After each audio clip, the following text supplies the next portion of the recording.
Bueno, estamos aquí en la Plaza de Lavapiés con Agustín Moreno, Alejandra Jacinto, Serín Valle, que os presentáis, sois activistas independientes y os presentáis en las listas de Unidas Podemos. ¿Qué os ha llevado a dar este paso? Mira, personalmente a mí me ha gustado y me ha animado a dar este paso por toda la lucha que estamos llevando como activistas. Desde la calle, desde el día a día de las personas, las experiencias que hemos tenido y luchando desde la calle, pues es que llegar a las instituciones ya era el momento, porque luchamos mucho, pero hay gente que toma decisiones, hay gente que habla por nosotros y esto tiene que cambiar. Por eso dar este paso era algo imprescindible y estar allí para también decidir, para también defender lo que estamos luchando en la calle, yo creo que es algo importante. Es esto que me ha animado a dar este paso. Sí, yo por mi parte los motivos son muy parecidos a los de Serín. Yo creo que el 4 de mayo se ha generado una oportunidad histórica de cambiar el rumbo de la Comunidad de Madrid y creo que cuando hablamos de derechos sociales, cuando hablamos de derechos humanos, hay que tener en cuenta que las competencias al final quien las ejecuta y quien las ejerce es la Comunidad de Madrid. En materia de vivienda es clarísimo, entonces creo que me he visto obligado un poco por la situación a poner toda la carne en el asador y dar este paso para el próximo. Agustín Moreno, que ya estás jubilado, ¿qué es lo que te ha llevado a dar un paso que supone de alguna manera someterse a mucha presión, como es una campaña electoral? Sí, estoy jubilado y además disfrutando con temas de ecología social, de agua, del manzanares renaturalizado. Entonces, ¿por qué tomo la decisión? Porque creo que las cosas están complicadas en Madrid, no están bien en Madrid, ni a nivel de empleo, de economía, de servicios sociales, de educación, de sanidad, y hay mucha corrupción y un clima político un poco envenenado. Entonces creo que había que echar una mano y por coherencia personal, también por mi propia trayectoria y porque creo que es posible hacer otro Madrid que nos merecemos todos los madrileños y madrileñas, hay que aportar cada uno su grano de arena. Yo creo que esa es mi contribución. El 4 de mayo hay que votar en defensa propia de nuestros derechos, libertades y convivencia y también hay que votar para hacer un Madrid al servicio de la mayoría social. ¿Cuáles creéis que son los problemas más graves que sufre actualmente la Comunidad de Madrid? Si llegarais al gobierno autonómico, ¿qué cambiaríais? Yo creo que Madrid necesita un cambio casi radical de rumbo, ¿no? Creo que es necesario dar un giro de 180 grados y poner en el centro los derechos sociales, en particular el derecho a la vivienda. Cuando hablamos de la región de Madrid estamos hablando, yo creo que del epicentro de la especulación inmobiliaria. Por mi parte, si llegáramos al gobierno de la Comunidad de Madrid, lo principal, evidentemente, que abordaría sería la problemática de vivienda, serían los desahucios, serían los precios de los alquileres que son inasumibles para los jóvenes y para todo el mundo en nuestra región. Y, por poner un ejemplo, somos la única comunidad autónoma que no tenemos a día de hoy una ley de vivienda autonómica que garantice y que consagre ese derecho. Yo creo que es necesario revertir 26 años de políticas especulativas y empezar a poner en el centro el derecho a la vivienda y para eso hay que conseguir que movilizar a la mayoría social el 4 de mayo y luego conseguir un gobierno que ponga en el centro la vida. Evidentemente, la política del Partido Popular en estos 5 lustros largos no es una política dirigida hacia la mayoría social, es una política hacia las élites, hacia sectores muy concretos de la población, pero que deja fuera a la mayoría. Hay un dato muy relevante y es que ellos se jactan de que en los últimos 15 años han dejado de recaudar 48.000 millones de euros. Eso es una auténtica barbaridad, porque es un regalo a las rentas más altas, a la riqueza, a los ricos, pero también es una cantidad muy importante que se ha detraído para los servicios públicos, para la sanidad, para la enseñanza, para los servicios sociales, para intentar generar empleo y otra política económica que, por ejemplo, ponga el énfasis en la industria y no dependamos tanto de la hostelería y de los servicios. Creemos que gestionar bien las cosas necesita de un gobierno decente, de un gobierno progresista.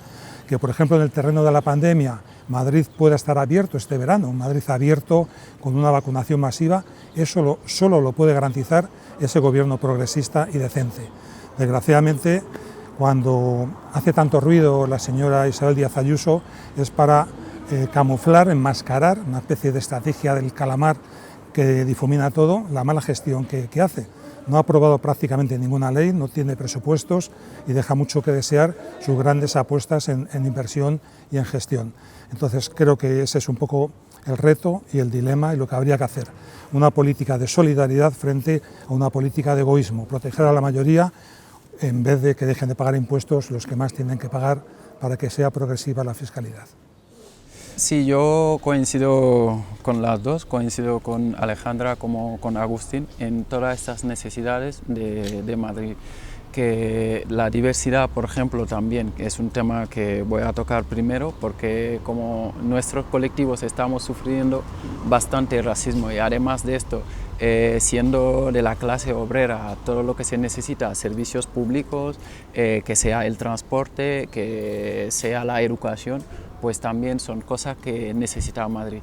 Y en este sector pues necesitamos un cambio de Madrid, además de lo que han dicho mis compañeros. Usted siempre ha luchado contra el racismo y por los derechos de las personas migrantes, como indicaba antes. ¿Qué retos y qué obstáculos hay en esa lucha? Pues una lucha muy dura, muy difícil, que tenemos que concienciar a la gente. Que también, como si te metes en esta lucha de denunciar que hay racismo, ya lo que te cae a ti mismo, ya esta persecución que hay siempre hacia ti. Las denuncias que hay dentro de esta lucha, lo que estamos sufriendo. Más o menos yo creo que es esto que son las cosas que nos suele pasar siendo como activistas. Y nada, lo que tenemos por delante es esta visión de cambiar todo esto en Madrid, de proponer como ley de igualdad para corregir todas estas diferencias y también para erradicar el tema del racismo. En materia de vivienda, que es su especialidad, ¿qué es lo que considera ya más detalladamente, porque antes dio unas pinceladas, que sería más urgente? Ahora, por ejemplo, se está hablando de que se van a posponer 3 meses más los desahucios. ¿Es esto suficiente? Bueno, yo creo que en materia de vivienda es que está absolutamente todo por hacer. O sea, es que la política del Partido Popular ha sido el antagonismo, yo a veces lo he denominado incluso como la antipolítica de vivienda, porque no se ha hecho nada, o lo que se ha hecho ha sido para beneficiar la especulación inmobiliaria, que es pues el antagonista al derecho a la vivienda, ¿no? Yo creo que hay que hacer muchas cosas urgentes. Evidentemente el Gobierno central tiene las competencias que tiene y ahora, por ejemplo, se está justamente debatiendo una ley de vivienda estatal que es absolutamente necesaria, pero que sin embargo, si la comunidad autónoma de turno no acoge y no ejecuta esa ley de vivienda estatal, pues no va a servir de nada.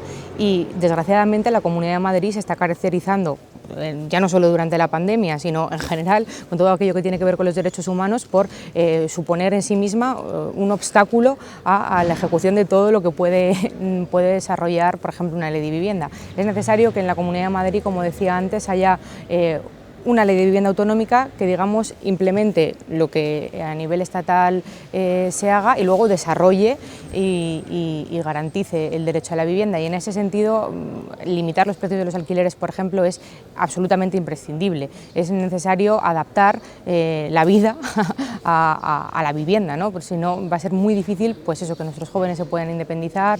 Hemos visto también todos estos años cómo las personas han sido expulsadas de ejecuciones hipotecarias que luego no han podido acceder a la vivienda del mercado libre porque los precios estaban por las nubes, pero es que tampoco en nuestra región se puede acceder, por ejemplo, a la vivienda social, a la vivienda pública, porque todos estos años atrás el Partido Popular se ha dedicado a venderla a los fondos buitre, y a pesar de que a día de hoy hay una serie de resoluciones judiciales que incluso anulan esa venta, el Gobierno de la señora Díaz Ayuso, en un ejercicio de desobediencia absoluto, se niega a ejecutar las resoluciones. Y luego creo que también hay una cuestión importante con el tema de la vivienda vacía. En nuestra región hay más de 260.000 viviendas vacías. Estamos aquí ahora en Lavapiés y estamos viendo cómo hay tapiadas algunas viviendas de una corrala emblemática como esta, ¿no? Yo creo que hay que realizar políticas que movilicen esa vivienda vacía y que se las dé el uso que debe tener una vivienda, ¿no? Que no es otro que un uso social, un uso para vivir. Usted ha dicho estos días, insiste mucho en la importancia de la educación pública y de proteger la educación pública. ¿De qué manera puede un gobierno regional, si usted llegara al gobierno regional, de qué manera podría afrontar una tarea de esas características en una comunidad como esta? La educación es un derecho fundamental de las personas y se ancla en la Declaración Universal de Derechos Humanos en la propia Constitución española. Entonces los poderes públicos, las administraciones tienen la obligación de remover todos los obstáculos e invertir lo necesario para asegurar esa educación de calidad y además una educación a lo largo de toda la vida de las personas. El problema que hay en Madrid es que se está siguiendo una estrategia muy descarada de acoso y derribo de la escuela pública, por dos vías: por una parte por los recortes sistemáticos y por otra parte por la privatización. Y privatizar no es vender colegios, institutos, sino vaciarlos de contenido, derivar al alumnado junto con recursos y con suelo público hacia una red privada concertada que pagamos con nuestros dineros, con nuestros recursos. Creemos que el gran reto que tiene la enseñanza de Madrid, para lo que hay que ganar Madrid el 4 de mayo, es para salvar la educación y especialmente la educación pública. Es una cuestión primero de criterio general. La educación, como decía Danton el revolucionario, tiene que ser lo primero, es donde nos jugamos el futuro. Y tenemos derecho a que los colegios sean un lugar donde nazcan los sueños de todos los niños y niñas que van allí y que la universidad sea una fábrica de talento. ¿Por qué vamos a renunciar a que la enseñanza y la educación en Madrid sea como en Finlandia, que tuvo un éxito escolar espléndido? Pero claro, no se nos puede olvidar que gastan un 7% del PIB y en Madrid la vergüenza es que gastamos el 2,2% frente al 4,2% que se gasta en España. El 95% de la educación en Finlandia es pública y además hay un estado de bienestar y hay una participación de la comunidad educativa que hace que las cosas funcionen de esa manera excelente.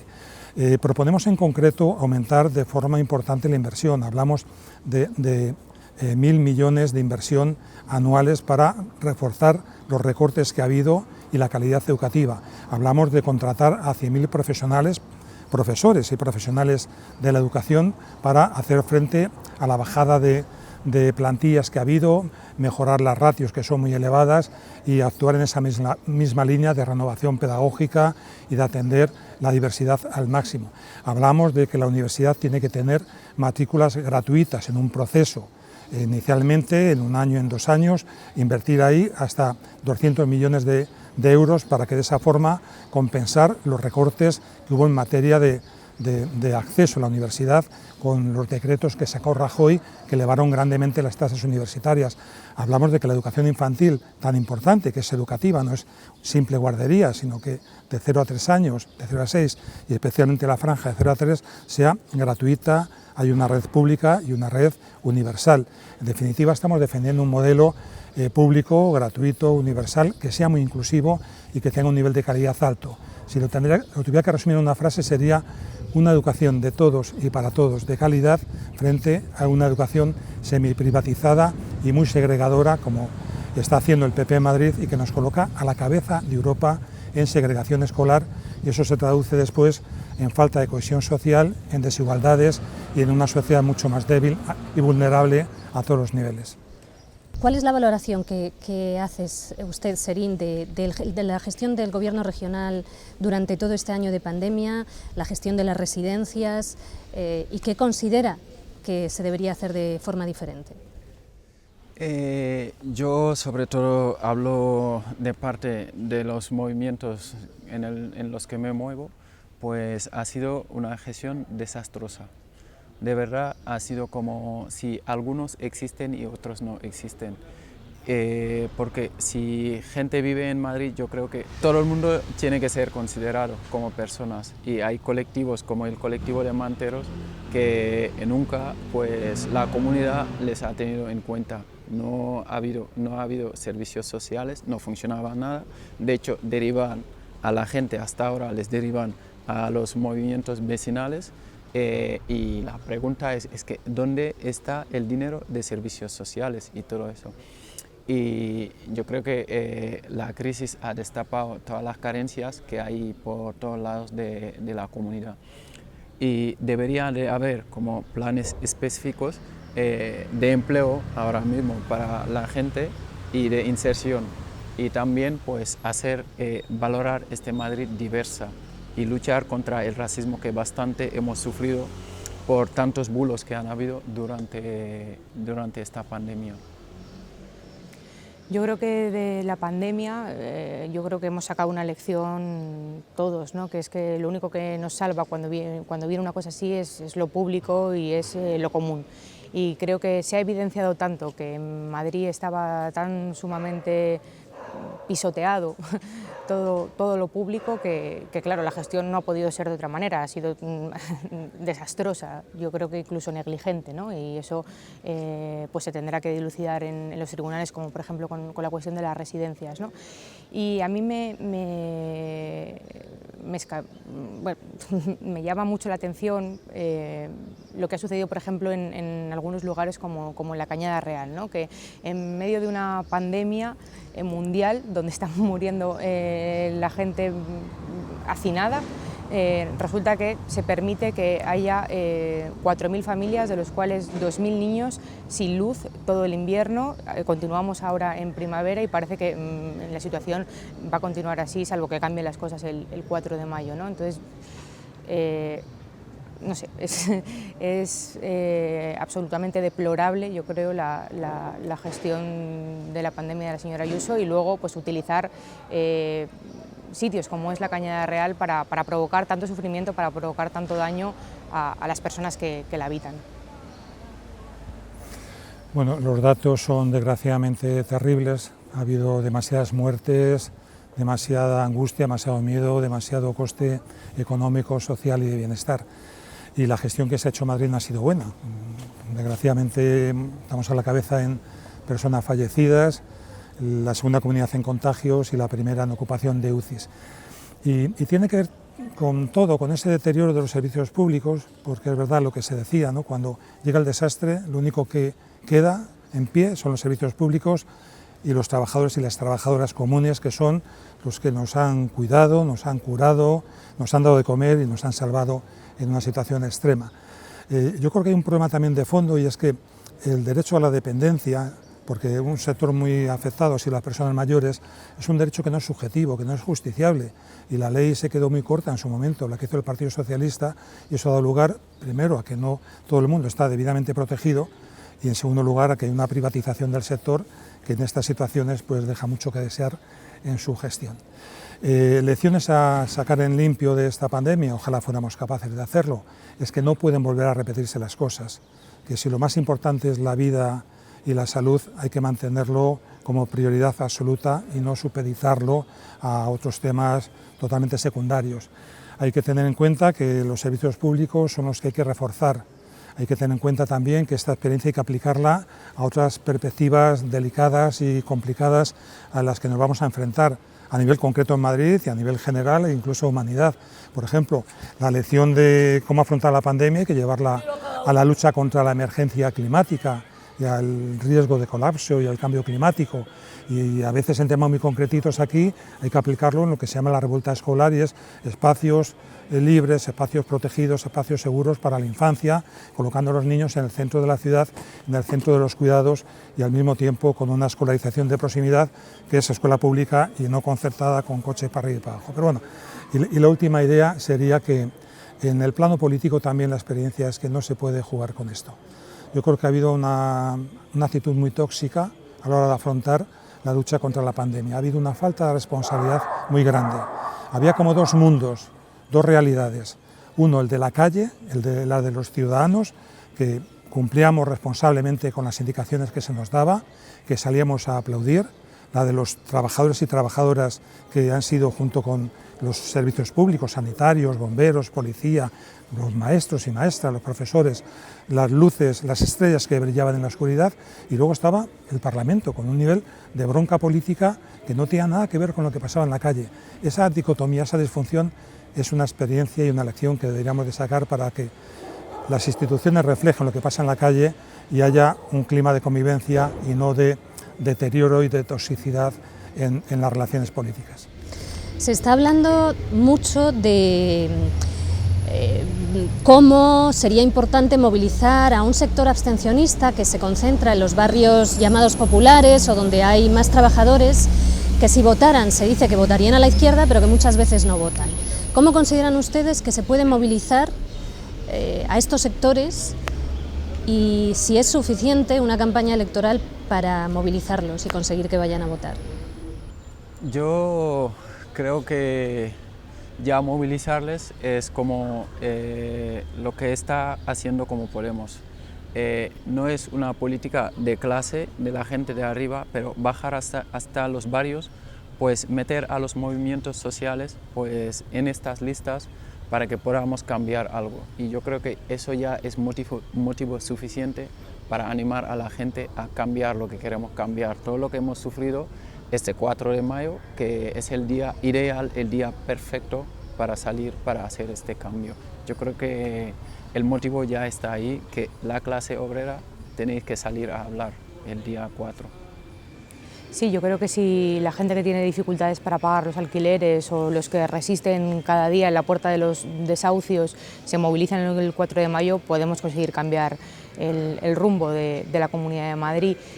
Creo que evidentemente una campaña electoral no es suficiente para movilizar ese voto, pero sí que creo que, y yo creo que lo vamos a demostrar, que los próximos, es una legislatura corta, ¿no? son 2 años lo que queda, pero yo creo que los ciudadanos y ciudadanas tienen el compromiso de que vamos a trabajar sin cesar para conseguir hacer efectivos los derechos, ¿no? El derecho a la educación pública y de calidad, el derecho a la sanidad pública y de calidad, el derecho a la vivienda. Tienen nuestro compromiso. Yo creo que además el hecho de que seamos 3 candidatos que venimos de la calle, de los movimientos sociales, pues es como una garantía, ¿no? Una garantía de que vamos a estar ahí y que tenemos como una, no sé si llamarlo misión, ¿no? Pero como un compromiso muy claro para hacer las políticas a nivel institucional que desde la calle venimos demandando durante todos estos años. ¿Cómo valora Agustín el hecho de que las elecciones vayan a ser un día laborable? ¿Cómo esto puede afectar a ese electorado del que estamos hablando y si considera que tendría que ser un día festivo, el 4 de mayo? Podría afectar de forma negativa en la medida en que propiciara o fomentara la abstención. Por eso hay que tener mucho cuidado con el tema del 4 de mayo y hay que hacer un gran esfuerzo para participar, porque buena parte del ruido que se hace en los medios de comunicación, los medios de comunicación determinados, ¿no?, que juegan a hacer ruido en vez de a pacificar las cosas y a crear didáctica de convivencia, ¿no?, pedagogía de convivencia, y en determinados partidos políticos es justamente para calentar las hinchadas que no fallan nunca. El voto conservador, el voto de derecha y de ultraderecha, más que un voto es una especie de ficha, no suelen fallar y tienen unos porcentajes muy altos de participación, y con tanto ruido intentan disuadir a los sectores populares, los sectores humildes, obreros, trabajadores, para que vayan a las urnas con los mensajes falsos de que todos son iguales. No es cierto que todos seamos iguales. Entonces yo creo que hay que ir a votar por 2 razones. Primero, en defensa propia, porque es mucho lo que nos jugamos el 4 de mayo. Aquí no hay más alternativa si quiere gobernar la señora Ayuso que meter en el gobierno a Vox, a la ultraderecha pura y dura. Ella ya es muy Vox y de hecho están encantados muchos votantes de Vox con Isabel Díaz Ayuso, pero la alternativa real, cierta que pueda haber, el peligro real es un gobierno de ultraderecha.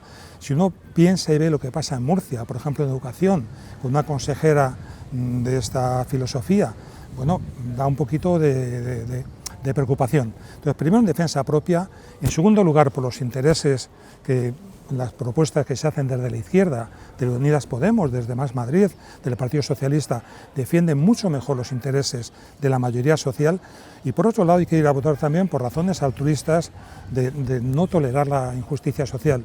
Hay que convertirlo en algo personal, estar en contra de la injusticia social. Por esa tranquilidad también uno debe de votar de forma progresista.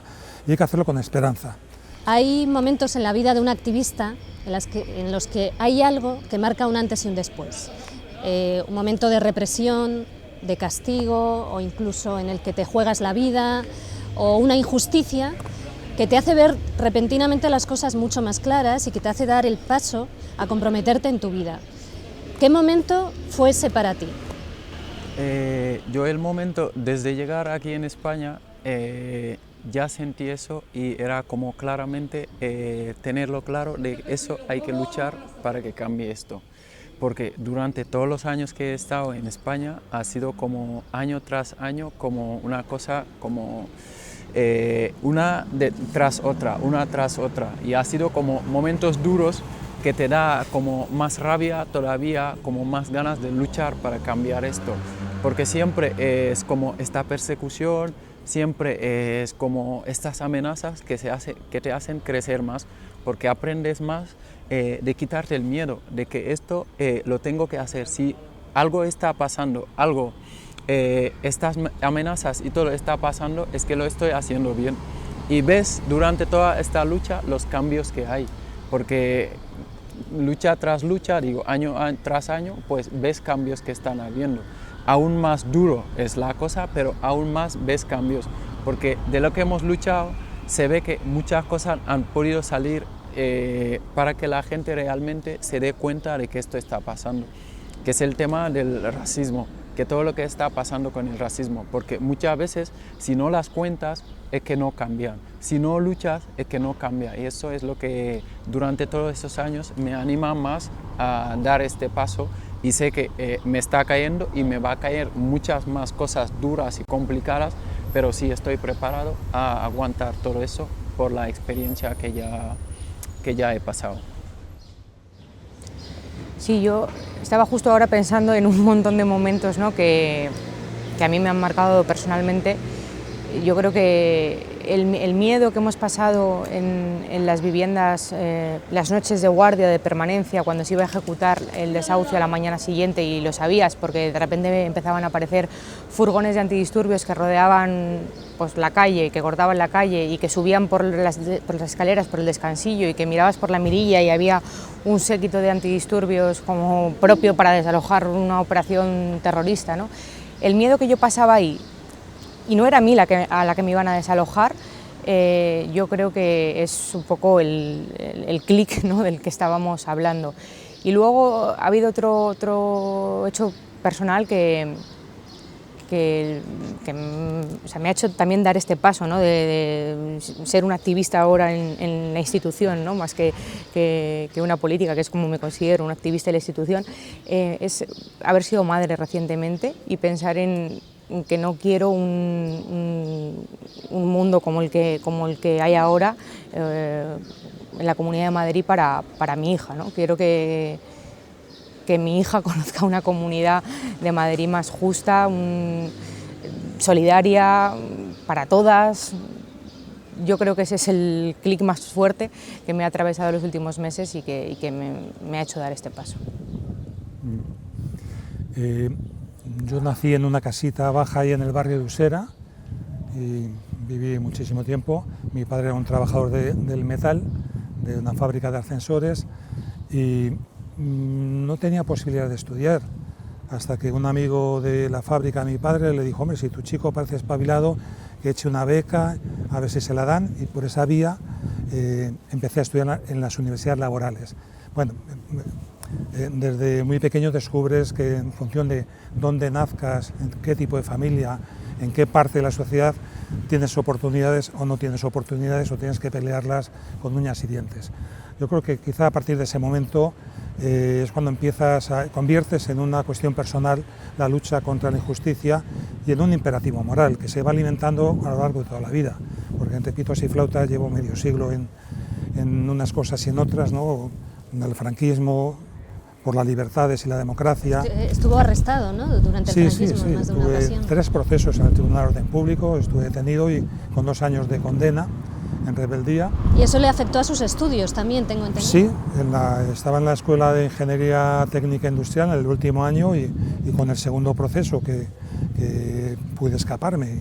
Fue donde tuve una condena de 2 años, me expedientaron y me echaron de la escuela. Ya no acabé, luego ya me reciclé, casado, con familia y tal, me reciclé a la geografía e historia y al profesorado, ¿no? Entonces, bueno, pues yo creo que a lo largo de toda la vida, primero en aquella lucha en el franquismo, ¿no?, por las libertades y la democracia, después en el terreno laboral, ¿no?, en las empresas donde trabajé, fui trabajador de la construcción y bueno, pues aprendí que había que cumplir, había que primero para luego reclamar y reivindicar, y había que defender los derechos de uno y de todos, y posteriormente pues en en el terreno del sindicalismo de clase, defendiendo a los trabajadores y trabajadoras, y luego en la escuela, donde he disfrutado mucho defendiendo la escuela pública y bueno, ahora pues peleando por la viabilidad del planeta contra la emergencia climática, por un mundo sostenible, un mundo a la medida de las personas, del ser humano, porque creo que esa es la principal lección que deberíamos de sacar de la pandemia.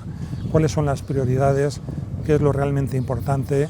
Y cómo solo nos salva la solidaridad, el apoyo mutuo, el bien común. Pues muchas gracias a los tres por esta entrevista en esta plaza de Lavapiés. Gracias a ti, Olga. Muchas gracias.